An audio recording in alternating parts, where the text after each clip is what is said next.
All right. So welcome everyone. Thank you so much for joining us this evening. My name is Bree. I'm the Health Promotion Coordinator for Arthritis Queensland. And before we start, I just would like to mention that this presentation contains some general information and advice, and it's not a substitute for the individual treatment advice of your doctor or health professional. So always make sure you have a chat to your doctor or healthcare team to obtain individual medical or treatment advice. In the spirit of reconciliation, Arthritis Queensland and New South Wales acknowledges the traditional custodians of country throughout Australia and their connections to land, sea and community. We pay our respect to the elders past and present and extend that respect to all Aboriginal and Torres Strait Islander people today. So tonight's webinar is all about assistive aids and adaptive technologies, and I'm really excited. Sorry, just letting Kathy in. I'm really excited to introduce our special guest speaker tonight. And Dr. Ali Chu is a registered occupational therapist and a senior lecturer at Monash University with more than 20 years of clinical experience in rehabilitation, chronic disease management, complex geriatric and palliative care, specialising in complex care and chronic pain management in Hong Kong and Australia. Over the years, Ali has presented multiple public health education sessions and professional development training on managing arthritis and improving quality of life for people with arthritis and chronic pain. Ali has extensive experiences in collaborating with patient support groups as a founding executive member of Hong Kong Arthritis and Rheumatism Foundation. Ali conducted research in rheumatology, chronic pain management, simulation-based education, and cultural competency. She has presented her research in international conferences and published in peer-reviewed journals. So now I'll pass it over to you, Ali. Okay, thank you very much, Bray, for your kind introduction. Everyone, lovely to meet you tonight. As an occupational therapist, we're trying to find ways that our clients can do things smarter and not harder. So just resonate with the title of the presentation today. So I would like to make it a little bit more interactive tonight rather than just me presenting, because I think there's so much information that you can already get from the website, from internet and all that, but it's more about how do we manage the activities that you're doing, how you manage your condition, and that's probably the key. Because over the years, I've seen, I've worked with lots of patients, and both on my job, but also as a volunteer for the Arthritis Foundation. And we see a whole range of severity of the conditions, but also people have their own style, their own way of living that we can give some tips, but then most importantly is how you do. So let's go through something. I think it's important that we recognize that even though people with pain and so many people are living with arthritis, we all want to live well. Although sometimes it could be difficult, I have to acknowledge that, but I've seen people who can live well most of the time, except for the times when the disease flare up or when they are too tired, too painful. But then there are so many resilient people who are able to manage that hard time, coming out of that and try to live in their lives in the moment again. So how do we work smarter? One thing I like you to think about is when we're thinking about how we do things, how we engage in activities, how we work, it's not only about us. We need to think about the interaction between yourself, the environment, and what you're doing. because all of these different components would have an impact on how successful you are, how easy it is, or how difficult it is that you're performing a task. So today we're going to explore a little bit about when we're trying to do some activities in life, what can be changed to make it easier, to make it more manageable, or even more enjoyable. So not only that, we're thinking about, oh, I've got arthritis, how do I work with it? How do I manage it? How do I reduce the pain? We know the pain is nagging, and sometimes more, sometimes less. Is it just pacing? Or could we change the different components? Could we change the way that we do things, our mentality? Can we use equipment, aids and equipment that I'm going to show some of that to you today? Can we change the activities itself? So the first part is understanding yourself and understanding your condition.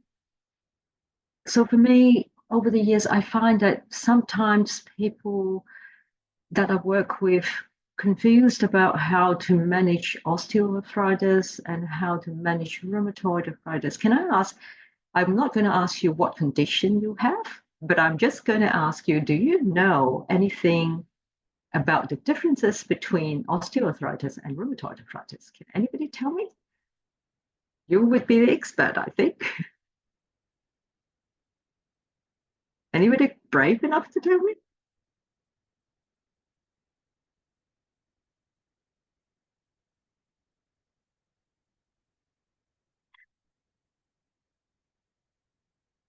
Okay, great, Kylie, thank you. One is autoimmune. What does it mean? Autoimmune means that's rheumatoid arthritis. So the problem is not about just the joint, but the problem is your own immune system kind of attack yourself. My mentor used to use a metaphor saying that because it's in the system, you've got an army inside yourself, but the army is turning around and fight against you.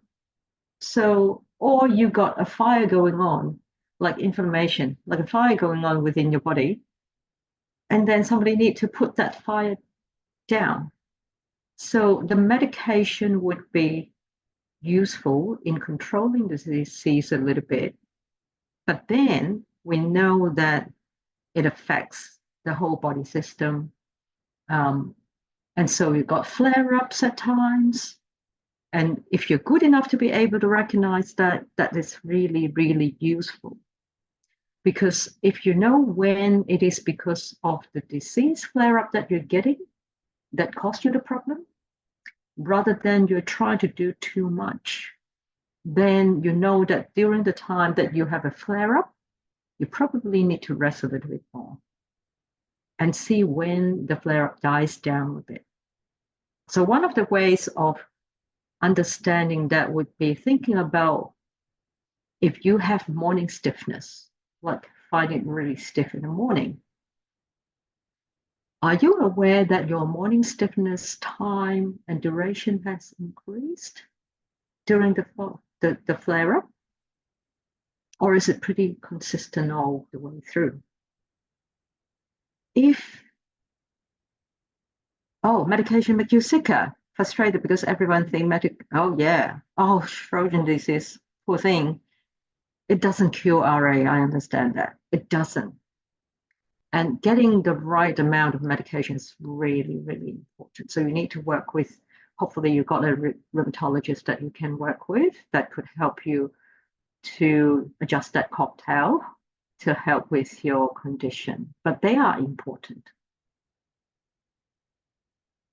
The other way to look at whether you've got a flare-up is to see whether you've got increased swelling and redness of your joints and whether there are increased number of joints that get affected. Some people even get the jaw affected, shoulder, hands, they're kind of symmetrical.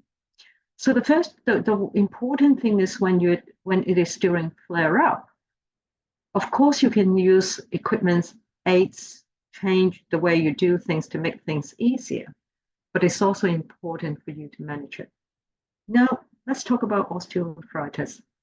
Osteoarthritis is kind of more like a degeneration of the joint, that over time your cartilages got weared out, and then you got less space between, the joint surfaces and the synovial fluids, which is, I'll point to it somewhere around here, that the fluids around the joint provide you with lubricant, that they're wearing out thinner or getting thicker. So whenever you're moving your joint, it becomes more difficult and more tight and more painful. So what happens is, whether you've got osteoarthritis or rheumatoid arthritis, the function of the joint would be impacted. So usually our joint supports our body weight. So if you got arthritis, then your joint has less capacity to support your body weight. So that's why trying to keep your body weight down a little bit would be helpful, would make things easier. And that's difficult because we know that people with arthritis would have some challenges when they try to move more or try to do more exercise. So what do? We'll talk about that. And the joints allow you with movement. And if you've got a joint that is not in good condition, your range of movement, which means that the way that you can open up your hand, close your hand, move around, would be affected. So you might have a limited range of movement that you need to deal with. The joint also provides stability through the muscles and the tendon. So for osteoarthritis, luckily, that you can work on the muscle. For rheumatoid arthritis, sometimes it's harder, but you still can do that, is to work on the muscle bulk to make the muscle stronger. I'm not asking you to go to do gym all the time and trying to, build up your body, but you can chat with your physiotherapist or try to find some resources to try to maintain your muscles in a healthy way as much as possible. So it gets the flexibility. And when you're moving more gently, making sure that you move as much as you can from time to time, gentle and slow, you can keep your ligaments healthy as well. And that helps with stability and movement. So it is important that we understand when there's inflammation, you need to keep the inflammation down. You might need to do something like compression or using ice or elevating the legs and all that sort of good things to help you to maintain or reduce the inflammation as much as possible.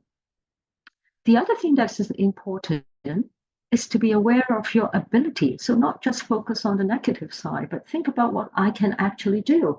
How can I achieve things in a smart way? So don't forget that you can think, but I know pain is very destructive and distracting.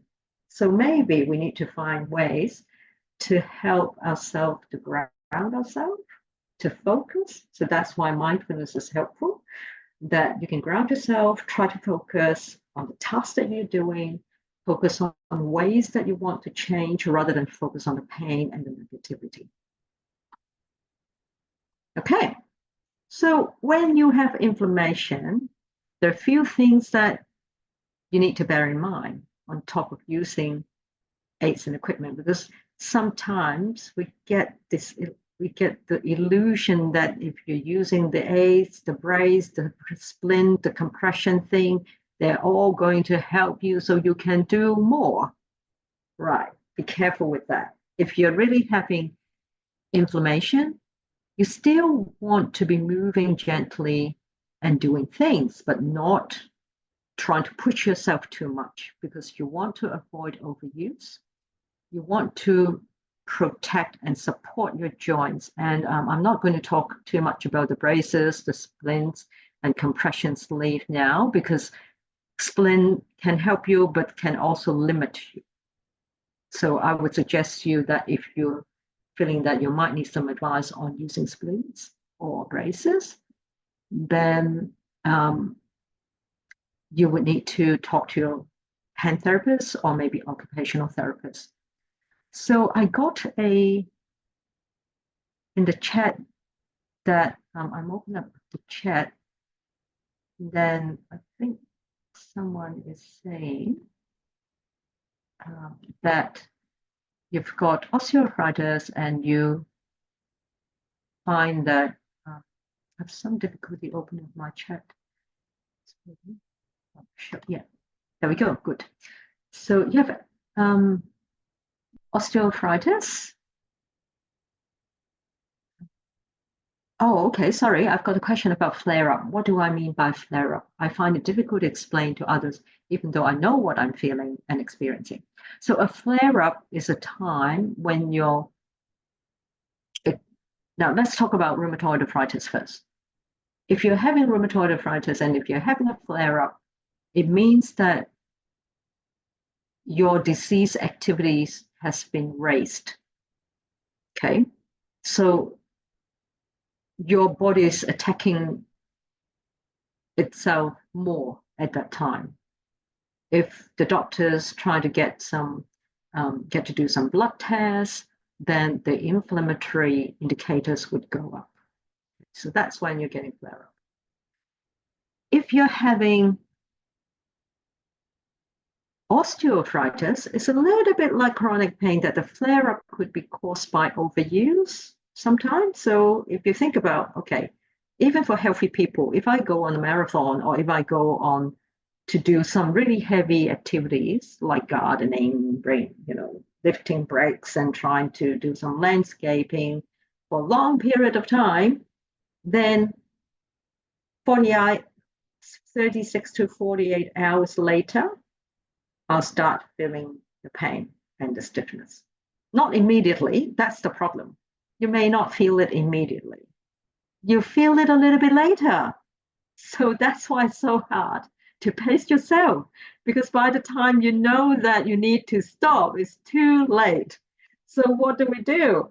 I hate to say that I ask my patients to do a diary, to jot down some notes when they have flare-up and try to figure out, okay, what did I do previously that get me to this point?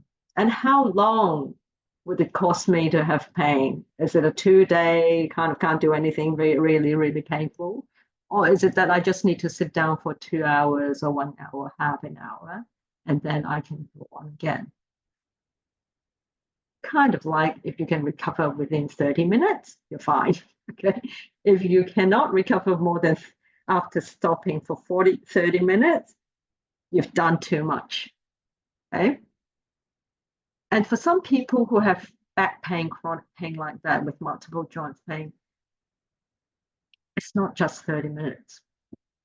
I would like to ask them to, if you can gauge yourself, for example, if you stand for more than 5 minutes and then you can't recover until 20 minutes later, I would say try to stand less than 10 minutes, maybe 8 or 7 minutes, and see how it goes. And if you can do that, get the time, maybe I just stand 5 minutes, I sit down, it just takes me 2 minutes, 5 minutes to recover, which means that that's good. You just need to do it a bit more often. Rest yourself a bit more often. And I called it intermittent resting. Not resting for a long time, but resting a little bit, a little bit, a little bit. So that's how you do pacing, rather than I pace and I don't do anything for a long time and then do a lot for another time. So that's not pacing. Okay. Elevation.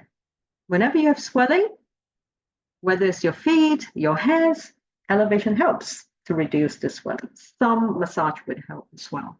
Cold compressions using ice pack, and then gentle movement is also very important.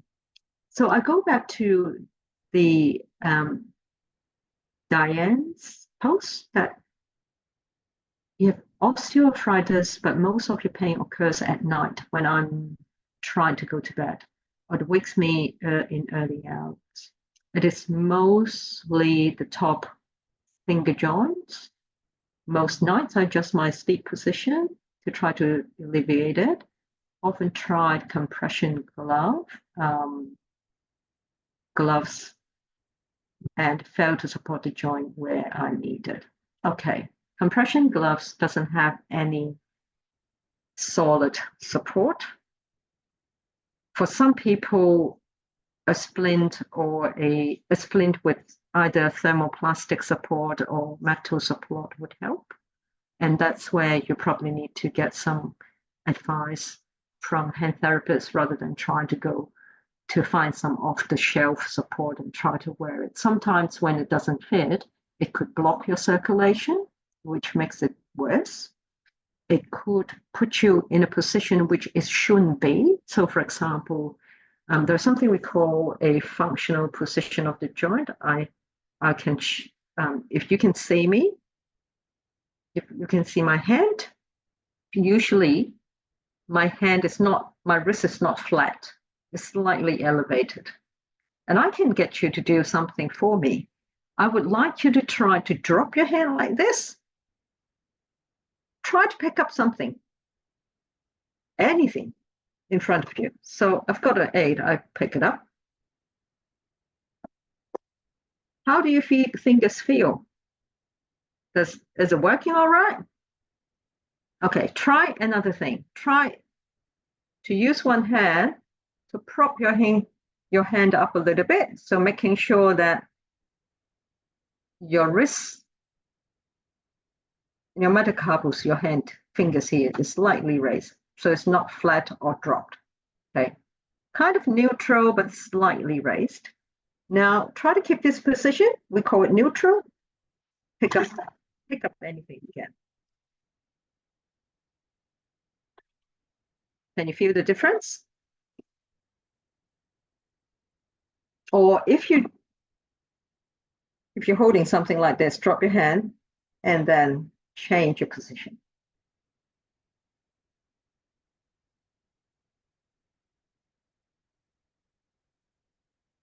If you need to pick up something small or something heavier, or even a piece of paper, you could slip easily if you're doing this, dropping your hand. But it's much better if you keep your hand in a neutral position.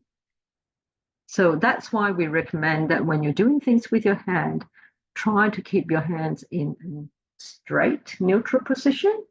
And also, if your fingers kind of deviate like that, you might benefit from something that help you to prop your wrist back into a neutral position. Okay. And that's where you need your therapist support, because everybody's different. And I have had patients who have multiple joint deformities that putting the hand in that position may not be the best thing to do. So it's really important that every one of you have individual characteristics. And so you probably should get some advice. Compression gloves, sometimes they help. Sometimes it's just help to keep them warm, but it doesn't put your hand in the neutral position. And sometimes when you feel that at night, most of your pain is at night, then maybe you need to think about, check yourself. Do you feel that your joints with arthritis is getting a bit more swollen at night? Because you've been on your feet all day long. And if you haven't had time to prop up your feet to reduce your swelling, then when you're moving around, you may not feel it because your brain doesn't register. Your brain has been focusing on the task you're doing. But when you're lying down and starting to quiet yourself, your brain may register that, oh, I've got pain, right? So, yeah, I see that nodding, Diane. Yeah. So it would be helpful in the evening, not before you go to bed, but earlier, maybe before dinner, before cooking dinner.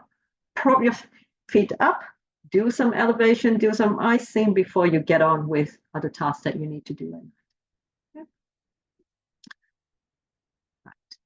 Right. Also, carpal tunnel definitely would contribute to the issue, but sometimes carpal tunnel also could occur when you've got inflammation of the muscle and at the joint, because what causes carpal tunnel syndrome is we have a band around, like a tissue band, that wraps our tendons and nerves in a tunnel around our wrists. And if our muscle bulk become larger, if the fluids inside, anything that increase the volume of things within that band, it compress on the nerve and cause you to have carpal tunnel syndrome. So sometimes something like doing something like this, that's for your hand, to elevate your hand, do some gentle movement so that you're not keeping yourself in one position for too long. That might be a bit helpful, but it's tricky. Carpal tunnel is tricky. Small fiber peripheral impacts also causing problem for me. I'm not so sure about small fiber peripheral in the arthritis context, so I may not be able to answer your question about that. And it depends on where it is as well. So that's something that is more individualized, but going to some of the aids and equipment that we can use, right? So other than attending to ourselves, trying to improve our ability and decrease the impact of arthritis as much as possible, we can also use aids and equipment. You can see all this on the screen. I'm not sure whether you have seen all of them. Not really. Oh boy, Arthritis Foundation need to do something. Nowadays, with Google and also generative AI, yeah, Copilot and all that, you just type in the words assistive device for arthritis. They all come up like magic, right? So there are some that I can show you with the real thing here, right? Okay, can you see that? I know my camera is not, my light is not really well, but I hope you can see that. This is a fork with enlarged handle. It helps when you don't have to flex your fingers so much and have a tight grip. So it helps to reduce some of the pain when your hands, especially if you've got arthritis in them. They comes in so many different forms. There's something that with grip on it, they have left hand, right hand.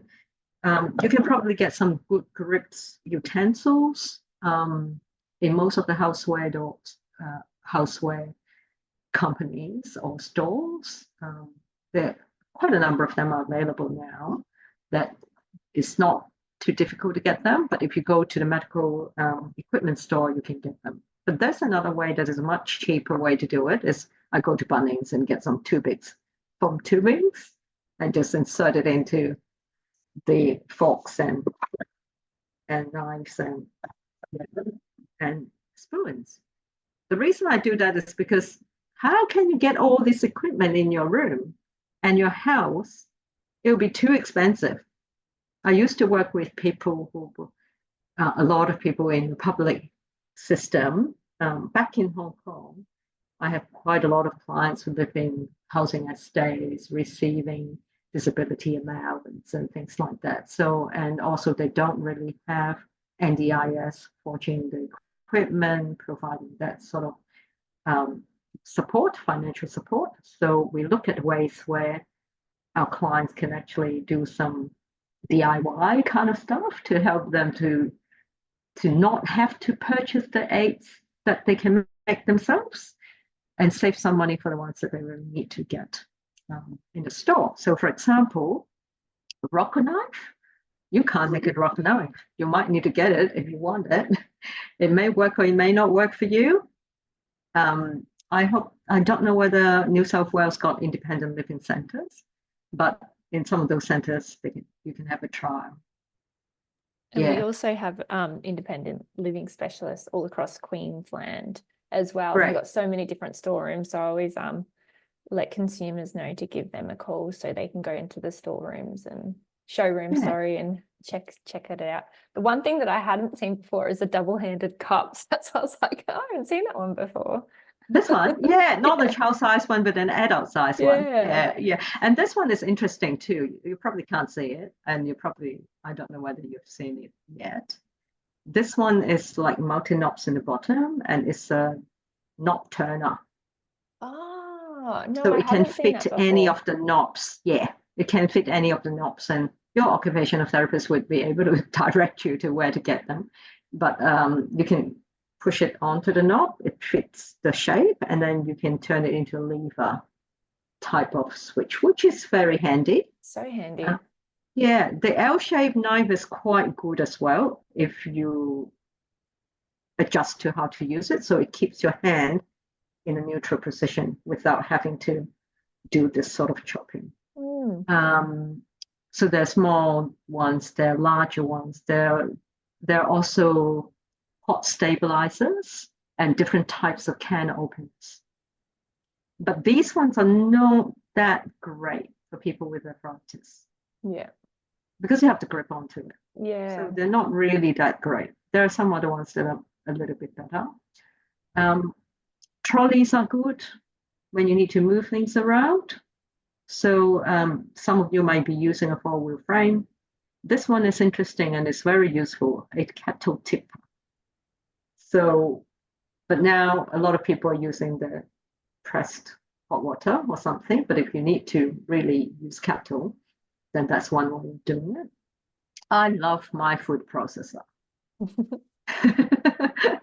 Whether I've got arthritis or not, I think that's a very, very important piece in my kitchen if I need to do a lot of chopping, which you wouldn't want to do.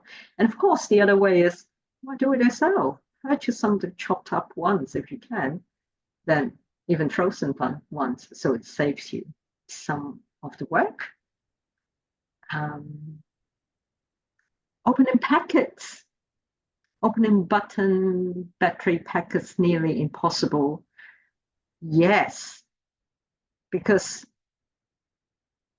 you'll be surprised about the hand grip that I found that people have when they're having a flare-up of arthritis, or maybe their hands are quite significantly impacted by arthritis.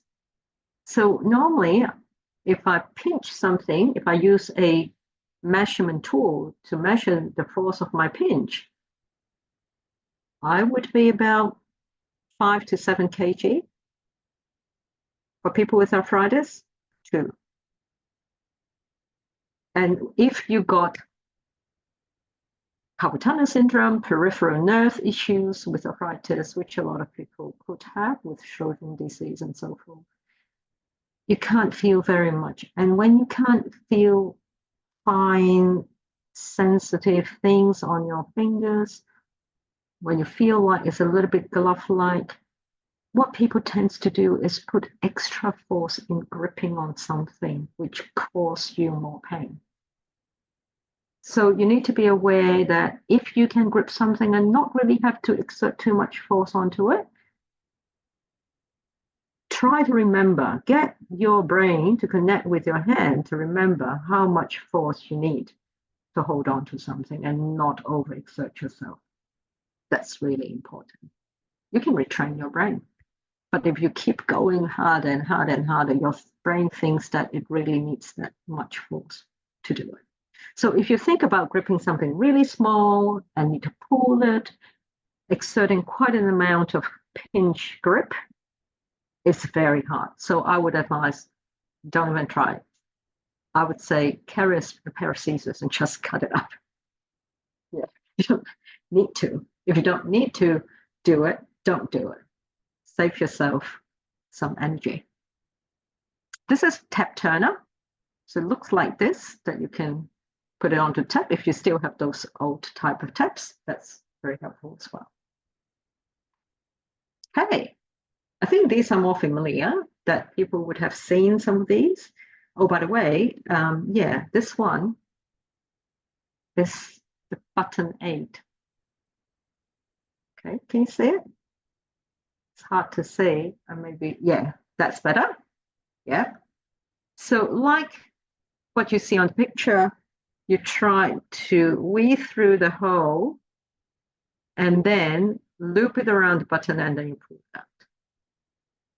But again, nowadays you have so many choices of clothing that a lot of my clients wouldn't even use this. Recently, I found some store online that does adaptive clothing. They're actually quite trendy. So if you want to search for that, there's something like that too. Reaching aids, very useful. But then one problem with it is that you need to grip it. It's very lightweight.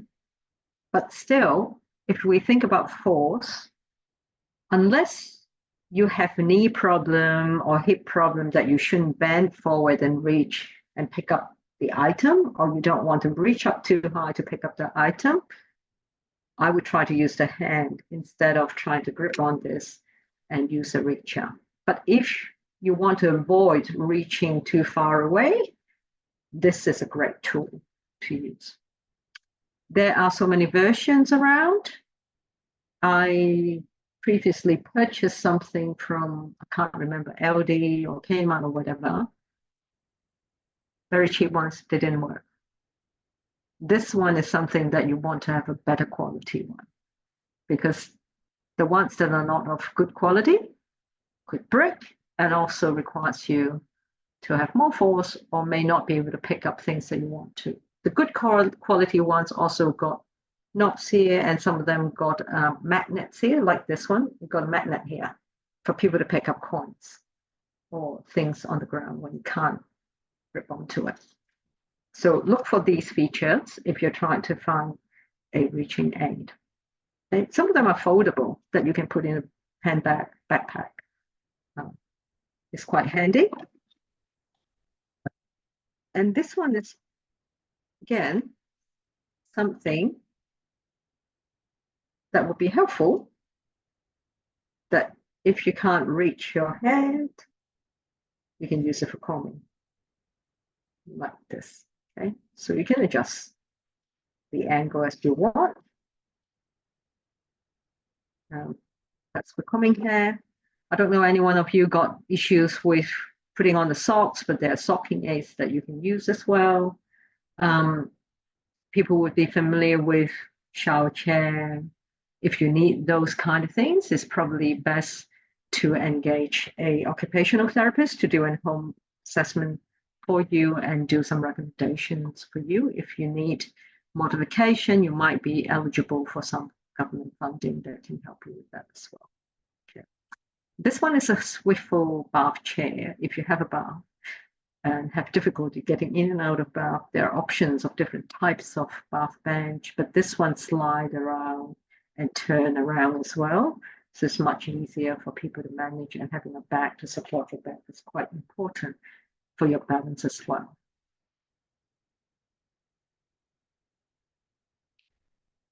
So not only that you're dealing with your self-care, but we have so many things that we need to do, like gardening. There's special tools for gardening. There, I would recommend raised garden beds as much as possible. Nowadays, we also think about smart home. What can you do to incorporate in your home that make it easy for you? Some very, very economical options include sensor lights that you can put around at night, especially, that when you move, they're movement sensitive sensor light. You can even get them from Bunnings or Kmart, or not Kmart, IKEA maybe. And when you put them around on the corridor, it lights up when you start getting up and walk around. So you don't even have to push a button at night, especially when we know that there could be possibility that when you get up and you're still stiff and still painful, if you want to go to the toilet, you are hesitant because of the risk of falls. So those are some of the things that can be quite handy, even if you're not tech savvy and using a lot of series manage, sound control, electronic items, turning on various sort of equipment. But then if you have the opportunity, it's something that you can explore as well, because smart house, smart home concept, and also equipments are getting more and more popular and common. So it's not as expensive as before. That if you want to have some smart home options to help you to be able to control things via your phone, remote control, or even using your voice, that's options as well. So anything that you can replace to make things to replace human workload could help you to reduce the work and prioritize the things that you really want to do and not exert yourself, so that when you finish up all the work you need to do, you can't have time to do things you want to do. So that's important for the quality of life too. On this side, important that you're not stretching your neck when you're using laptops, computers, or reading, because you also want to free your hand as much as possible so that you're not holding the hand. That whenever you need to hold something for a long time, it's very strenuous for you. So for anything that can help you with propping up things so that you can have a surface to put it on there and not really need to have your hands to hold on to items, that's always a good thing. Okay. I've talked about quite a number of equipment already. I can't talk about them all because there's so many out there. But what I want to introduce you to is one method that you can use to be smart. I call it 4 Ws and 1 H. So what are they? When you think about what you need to do, what you want to do, think about what I can change to be smart, to make things easier. So first, think about who is doing the task. Does it have to be you alone? Can you get help? Do you need help? Do you want to do it? Okay. What is it that you are doing? When you think about what it is that you're doing, so for example, one classic example is I need to vacuum my house. Okay. Right. How do I do it? Okay, what am I thinking? Do I need to vacuum a 4-bedroom house, or do I need to vacuum just the living room and a bedroom today? So think about simplifying that, choosing what you can do within your limits. Then think about where you're doing it. Are you doing it at home or are you doing it outside? When you're doing it at home, it's much easier because you've got your environment set up, you've got your aids and equipment set up, and you know how things are like. You can position things in ways that is easier for you. So for example, slide things along, use trolley or that sort of thing. But when you're doing something outside your home, you might want to do a bit of planning. For example, if you're going for a trip, if you're going to visit a museum, visit a garden, maybe do some research and think about whether you've got places to sit. If not, then it may be worthwhile to bring along a four-wheel frame so that you can lock it and sit there when you need to. So those are some of the things that require a little bit of planning. Or if I'm going to the shopping center, do they provide any scooters that I can use so that I don't need to walk for long distance? You can book them. So these are things that you can think about when you think about where I am doing that task. When am I going to do that task? Are you feeling better in the morning? Are you more energetic in the morning, or is that true? Usually morning is worse. I have to wait till about 10, between 10 and 2 is the best time, right? So when would I do some of the tasks?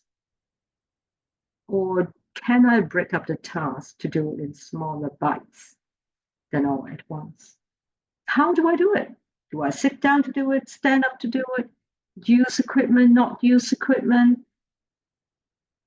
How do I manage my joints? Do I try to use good position, neutral position?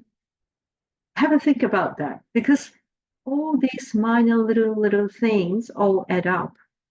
And if you can be aware and be smart about changing different components to make things work for you, I think you would enjoy doing things a lot more. Hey, that's all from me for today. So I think my time-wise is all right, hopefully.